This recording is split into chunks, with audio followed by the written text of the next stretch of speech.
আমরা সবচেয়ে বেশি শ্রদ্ধা করি ফ্লোরেন্স নাইটিঙ্গেল। 1820 খ্রিস্টাব্দের 12ই মে যিনি জন্ম নিয়েছিলেন। এই মহিষী নারী পৃথিবীতে এসেছিলেন ইতালির ফ্লোরেন্স শহরে।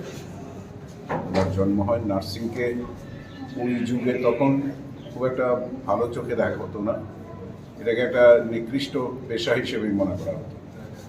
কিন্তু সেই জায়গা থেকে তিনি এটাকে এমন উচ্চতায় পৌঁছে দিয়েছিলেন যে যেটা শুধু পেশা নয়, সেবা হিসেবে আজকে সারা বিশ্বে স্বীকৃত। এবং তাকে দি লেডি উইথ দি ল্যাম্প, যাকে প্রদীপ হাতে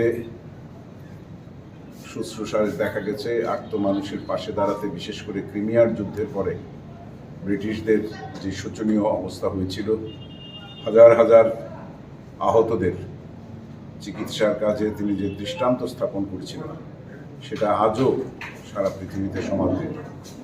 কাজেই মহান নারীর জন্মদিবস 12 তারিখ হলেও এই পুরো সপ্তাহই আমরা এটা সারা বিশ্বে পালিত হচ্ছে।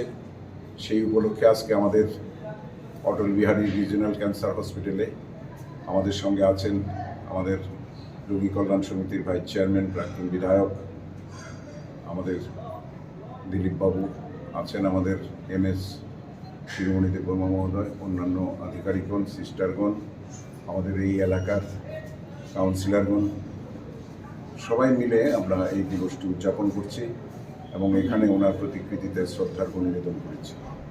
আশা করি এই পেশা থেকে সেবায় যে উত্তীর্ণ হয়েছে, এটাকে সবাই মনে রেখে আমরা সারা জীবন এই সেবামূলক কাজের মধ্যেই নিজেদের আমরা বিলিয়ে দেওয়ার চেষ্টা করব। তাহলেই তাকে প্রকৃত সম্মান জানানো হবে। সবাই ভালো থাকুন।